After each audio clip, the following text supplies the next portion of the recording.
¿Qué tal, amigos? ¿Cómo están ustedes? Vamos a iniciar nuestro Diálogo Sur. Ya se nos está terminando el año, uno de los últimos programas de este ciclo 2013, un año muy interesante, muy entretenido, con elecciones de por medio. Y usted ya sabe, el próximo domingo es la segunda vuelta presidencial. Michelle Bachelet se enfrenta a Evelyn Matei para dirimir, mediante las elecciones democráticas, quién será la próxima presidenta de Chile. Una semana en donde, una vez más, la polémica por la zona franca se ha mantenido en el tapete. La directiva de la Cámara Franca formalizó una denuncia que ya había realizado ante el Servicio de Impuestos Internos por según ellos, la utilización fraudulenta de la bonificación de la ley austral en el caso de una sociedad espejo de rentas inmobiliarias. Usted sabe, la empresa que administra actualmente el contrato de zona franca. Obviamente la empresa señala de que las acusaciones no son ciertas. Bueno, vamos a conversar en este Diálogo Sur de los temas que nos interesan a los magallánicos y contamos con la grata presencia de don Alejandro Kusanovich. ¿Cómo está, don Alejandro? ¿Cómo le ha ido? Hoy día Jaime Yalensis no va a estar, anda haciendo algunos trabajos fuera de Punta Arenas, y también vamos a conversar con el consejero regional electo, don Nicolás Gálvez. ¿Cómo estás, Nicolás? ¿Cómo te ha ido? Muy bien, muchas gracias por la invitación y un saludo cariñoso a quienes nos ven este programa. Muy bien, pues muchas gracias por acompañarnos. Es primera vez que invitamos a Nicolás. Un poco la idea es poder conversar sobre todo con caras nuevas, ¿no es cierto? El Consejo Regional ha tenido caras nuevas, me refiero al Consejo Regional, ¿no es cierto? Nicolás tiene una trayectoria acá, él es asistente social. Entiendo y no recuerdo bien, tú trabajaste en una institución pública. Fui director del FOSI durante el primer gobierno de la presidenta Bachelet. Así es. Primero y único hasta el momento. El primero. Bueno, vamos a conversar con Nicolás. Bueno, ¿cuáles son tus expectativas? ¿Por qué te entusiasmó presentarte a consejero regional y cuáles son tus expectativas? Teniendo en cuenta que todavía no están totalmente definidas, se supone que va a haber nuevas atribuciones y más atribuciones. Así que, ¿qué es lo que esperas tú del Consejo Regional? Bueno, yo la verdad es que primero la motivación es, yo siempre he sentido desde muy niño, digamos, la vocación política. Yo vengo de una familia de militancia demócrata cristiana, mi padre toda su vida ha sido dirigente sindical, por tanto, en mi casa nunca se dejó de hablar de política, ¿no? Entonces, evidentemente que esa vinculación siempre ha estado, por tanto, el hoy día ser consejero regional responde a una motivación desde muy niño, y en ese sentido la acción política creo yo que se ejerce de mejor manera cuando se hace desde lo local. Por eso que el año pasado, el 2012, fui candidato a concejal, donde salí pero no salí, fui la octava mayoría comunal, pero producto del sistema que fuera, y evidentemente que eso fue un piso importante para poder optar al Consejo Regional. Creo que el Consejo Regional es una herramienta potente para poder intervenir, ¿no? Para poder cambiar la realidad, modificar la realidad, y en ese sentido creo que el estar hoy día, ser un consejero regional electo, da la posibilidad de trabajar desde lo local y por sobre todo construir sociedad comunitaria. Yo soy cristiano y desde esa perspectiva, digamos, me muevo en la política. Y en ese sentido, digamos, creo que la construcción de comunidad es vital para poder fortalecer el ámbito local. Y desde ese punto de vista, ¿cómo te gustaría que quedara constituidas las nuevas facultades del Consejo Regional? ¿Qué te parece a ti importante que tuviera que ahora, a la modificación de la normativa que se va a hacer, incluirse? Yo he escuchado, por ejemplo, muchos consejeros regionales actuales, ¿no?, que dicen que prácticamente uno lo meten preso si va a una junta de vecinos a conversar con los vecinos, digamos, para poder llevar adelante proyectos, ¿no? Y creo que por ahí tiene que ir, digamos, la modificación de la ley. Yo creo que nosotros los consejeros regionales debiéramos tener la posibilidad de poder tomar un proyecto desde una idea hasta la ejecución propiamente tal, ¿no? Y en eso hacernos cargo y poder acompañar a los vecinos, organizaciones o quienes requieran de financiamiento desde el gobierno regional.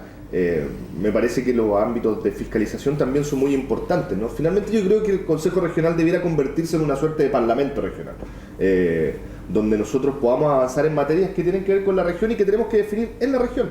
Hay cuestiones que no necesariamente, o sea, que no es que no necesariamente, no deben decidirse desde las mentes brillantes de Santiago, sino que debemos definirlas acá porque somos nosotros los magallánicos quienes mejor conocemos nuestra realidad, y nadie nos va a venir a decir cómo tenemos que vivir los magallánicos. O sea, yo siempre he dicho, quien no ha vivido una temporada en Magallanes no sabe lo que es vivir en esta región.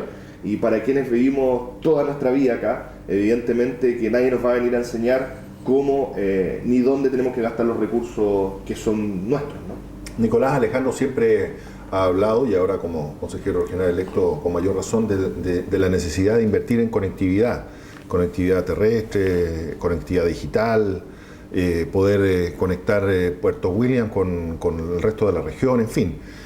¿Cuáles son los énfasis que a ti te parece que tendrían que darse a partir del trabajo de inversión? ¿Tú eres más partidario de fortalecer lo social o infraestructura? ¿Cuál es tu idea? Bueno, yo soy asistente social, soy magíster en gerencia y políticas públicas y creo que la política pública debe estar enfocada, digamos, y debe construirse desde abajo.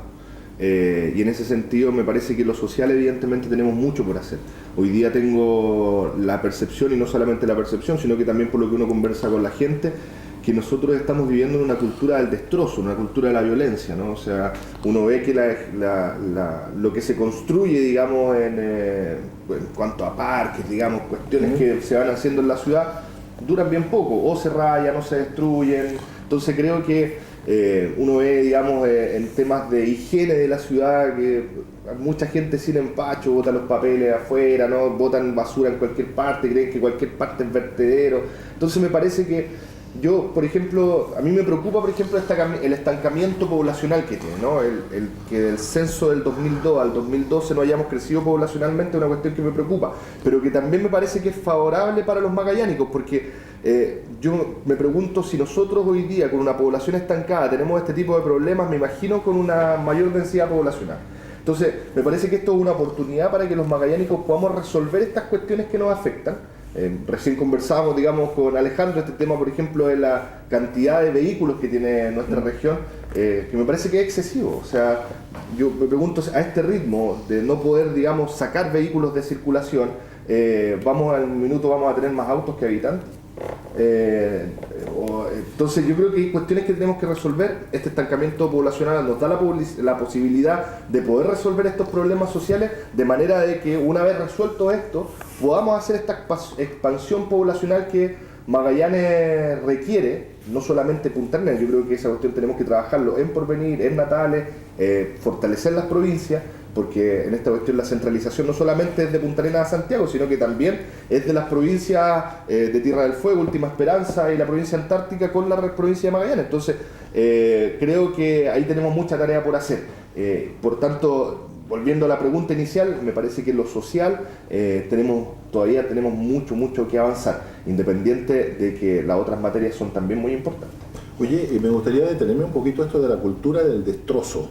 Me gustó ese concepto porque en definitiva resume algo que yo también, y que todo el mundo visualiza y ve, y que a mí personalmente me desagrada mucho, digamos. Yo creo que Punta Arenas, especialmente Punta Arenas, es una ciudad que tiene un arquitectónico, histórico, urbano, muy importante, uno de los más importantes, diría yo, de las ciudades de provincia y regiones de Chile.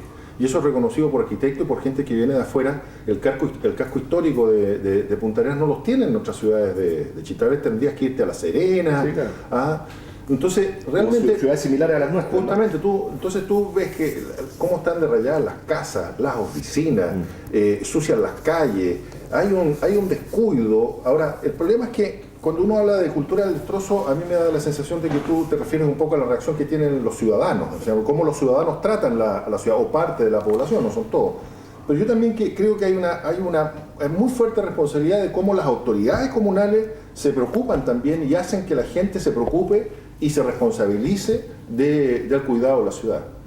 Bueno, ahí me parece que una de las deficiencias que tenemos es que cuando se ejecuta la obra pública, yo tengo la impresión de que no existen canales de participación ciudadana anteriores. Entonces, a nadie se le pregunta cómo quiere el parque, a nadie se le pregunta cómo quiere la Junta de Vecinos. No lo sienten propio. No lo sienten propio, porque es distinto si nosotros hacemos un ejercicio de participación ciudadana donde le consultamos a la gente, mire, vamos a hacer la casa del adulto mayor. Tenemos que preguntarle a los adultos mayores cómo quieren su casa. O sea, no es... y ahí volvemos, digamos, como a esta suerte de centralización, ¿no? Ahí no tiene que ser la mente brillante del arquitecto el que dice, mira, así vamos a construir la casa, sino que primero partimos por un ejercicio de participación ciudadana. Yo creo que en ese sentido uno también lo que genera ahí es una mayor identificación, ¿no? Hay un mayor arraigo de quienes van a ser usuarios, digamos, de estas construcciones, con con el producto final. Entonces, me parece que también ahí todavía tenemos mucho por hacer. Y ahora, en cuanto a la cultura del destrozo, bueno, es otra cuestión que a mí me llama la atención. Finalmente, por esta cultura del destrozo, tenemos una ciudad de concreto, ¿no? Habiendo, digamos, tanto material de construcción hoy día, Punta Arenas uno lo ve y por todas partes concreto. Entonces, me parece que ahí tenemos que hacer algunas modificaciones en cuanto a nuestro actuar y nos estamos pareciendo a Río Grande, que tú cuando vas me llama la atención que no hay árboles, claro, sino que puro cemento. No, acá hay un problema. Lo que pasa que en Chile, y yo siempre lo he dicho, las instituciones dejaron de funcionar. Y no es privilegio de uno u otro gobierno. Yo creo que hace muchos años que empezaron a dejar de funcionar. Y el tema de la alcaldía, yo creo, en Magallanes dejó de funcionar. La alcaldía para mí es el gerente de la ciudad y es el que tiene que poner las reglas. Y las reglas tienen que ser claras y tienen que tener sanciones. La verdad que siempre los perros se le echa la culpa que no haya una ley. Oye, si no tiene que haber una ley para tener una perrera municipal, es decisión, nadie corta el queque. Los perros tienen que tener una licencia. Si uno tiene un perro, tiene que sacar una licencia y pagarla todos los años. Si uno cae el perro en la perrera, tiene que pagar para sacarlo. Pagará 50.000 pesos, no sé, por sacarlo de la perrera. Tiene que haber una regla. En todos los países desarrollados hay reglas. El tema del pintado, tiene que haber un castigo de X plata al que pillan pintando la calle o al que pillan tirando basura. Los semáforos están todos desincronizados. El tema de los árboles. Yo siempre he dicho, oye, ¿por qué no en un bandejón central, en el himno de Punta Arenas tiene el tema del calafate y resulta que no hay ni un parque con puras plantas de calafate que tú digas, oye, mira, vaya a la avenida Bulnes, está lleno de plantas de calafate? O hasta en la plaza de armas, ¿no? Todo se ha dejado de plantar árboles, no se riegan los árboles, no son un desastre. ¿Para qué hablar de los estacionamientos, el tema de la basura, que terminamos pagando 30 millones más de pesos mensuales le damos al que está en quinto lugar y no hay nadie preso y todo es normal. Entonces, como normales las cosas. Todas las cosas se empezaron a asumir y no hay castigo. Entonces ese tema es súper delicado porque nadie hace nada y todo sigue funcionando igual. O sea, cambiamos el alcalde y ¿cuál es la diferencia entre el alcalde anterior y este? No hay ninguna diferencia. Sí, hay un asunto que es una situación muy complicada y hay un riesgo muy... Porque, espérate, y lo que pasa es que nadie quiere tomar decisiones. Es igual que el carabinero, cuando tú vas a votar, al que le pasó a un amigo mío, que fue súper temprano a votar, y le dijo el carabinero, oiga, ¿sabes qué? No entre porque si no yo va a tener que quedar de vocal y yo lo voy a tener que detener. Entonces, ¿cómo el carabinero tiene que llegar y hacer la pega y no tener miedo de avisarle al tipo? O sea, todos los que tienen un poder de fiscalización, nadie lo quiere ejercer, porque se va a tener que pelear con nadie. Entonces, mejor mirar para otro lado. Yo encuentro muy, muy, muy grave esa situación, porque ¿sabes lo que pasa? Es que, en definitiva, las instituciones tienen parte de la soberanía de la gente, la tienen en sus funciones. O sea, la gente delega la organización del país en sus instituciones. Cuando vota, elige al presidente, el presidente elige las autoridades, esas autoridades eligen directores de servicio, en fin, hay una delegación en la democracia. El poder lo tiene la gente y lo delega en la administración. Entonces, cuando esas instituciones dejan de administrar la seguridad, la probidad, la justicia, etcétera, el poder en forma digamos, que no es natural, digamos, empieza a devolverse a la gente. O sea, en una forma indeseada, eso quiero decir. Y la gente, tarde o temprano, y esto ha pasado en un montón de países, tarde o temprano cuando tú no te hacen poblada. Cuando tú, como poder, no te tomas el poder, lo toma la gente. Justamente. Y ahí no mandas justamente. Y eso ha pasado en otros países. Y ahí son vicios ya de casi de anarquismo, ¿no? Entonces, pero yo te digo, todo el movimiento mira, un ejemplo bien concreto, el movimiento de los estudiantes con el tema de la educación. Eso no es, sino es cuando la gente que está pidiendo hace años que se resuelva el tema de la educación y los distintos gobiernos no lo hicieron con la profundidad que necesitaba y que requería la gente. Entonces, tú haces una... Gonzalo, es mucho más que eso. Porque la ley, ponte tú, de la universidad dice que no tienen fines de lucro y nadie fiscalizó. Eso. Yo no estoy hablando de en general del gobierno, sí. Nadie fiscalizó que están la utilidad la sacan a través del arriendo y que los arriendos tienen un valor más allá del precio de mercado. No funcionaron las instituciones que estaban dedicadas a prevenir ese tipo de delitos, porque cuando uno no cumple una ley, lo que hace es generar un delito. Bueno, fiscalizar significa pelear. Y la movilización de los pingüinos es, en el fondo, cuando la gente se da cuenta de esa situación, vuelve el poder a ellos. Yo tengo una esperanza, ¿no? Tengo una esperanza y una percepción positiva, digamos, para lo que viene. Yo creo que viendo la nueva composición del Consejo Regional, personas como Alejandro, no sé, Miguel Sierpe, en fin, digamos lo variopinto que es el Consejo Regional, y además viendo la trayectoria de cada uno, yo creo que este Consejo Regional, al menos el que viene, va a ser un consejo que va a producir como una suerte de quiebre en el actuar, digamos, en la política. Yo tengo la percepción, digamos, de que nosotros no vamos a andar con medias tintas, ¿no? Y en esa cuestión yo creo que vamos a tener la suficiente capacidad para poder resolver este tipo de cuestiones. Y espero que así sea, digamos, al menos mi voluntad, y yo creo que no estoy muy alejado, digamos, de lo que piensa Alejandro, con quien vamos a integrar el Consejo Regional. Entonces, yo tengo la certeza y la convicción de que a mí las 2.400 personas que votaron por mí me eligieron para que yo tomara decisiones al interior del Consejo Regional.